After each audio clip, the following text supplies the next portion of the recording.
السلام علیکم ورحمۃ اللہ وبرکاتہ۔ صلو علی الحبیب صلی اللہ علی محمد صلی اللہ علیہ وآلہ وسلم۔ فرائض کی پابندی کے ساتھ ساتھ اگر چند چیزیں جو ہیں یہ کو ہم اپنی زندگی کا حصہ بنا لیں تو انشاءاللہ عز و جل اس سے ہمیں دنیا اور آخرت دونوں کا فائدہ ہوگا۔ سب سے پہلی چیز یہ ہے کہ حقوق العباد کا خاص خیال رکھا جائے۔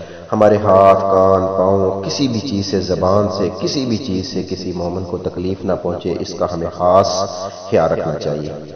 اس کے ساتھ ساتھ جو ہے ہر نماز، ہر فرض نماز کے بعد ہمیں آیت الکرسی پڑھنے کی جو ہے یہ روٹین اپنی زندگی کا حصہ بنا لینا چاہیے، کیونکہ جو بندہ ہر فرض نماز کے بعد آیت الکرسی پڑھتا ہے اس بندے اور جنت کے درمیان صرف اس کی موت ہے۔ یعنی کہ ایک بندہ اگر ہر نماز کے بعد آیت الکرسی پڑھنے کی عادت ڈال لیتا ہے تو یقیناً وہ انشاءاللہ اللہ کے فضل و کرم سے، اللہ کی خاص عطاعت سے جنت میں جائے گا۔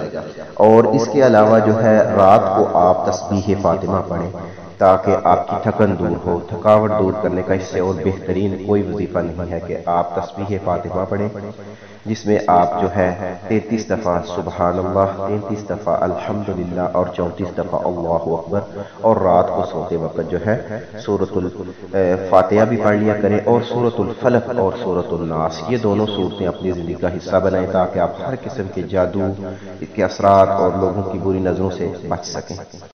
اس کے علاوہ رات کو سوتے وقت آیت الکرسی بھی پڑھ لیا کریں تاکہ آپ کو برے خواب وغیرہ نہ آئے۔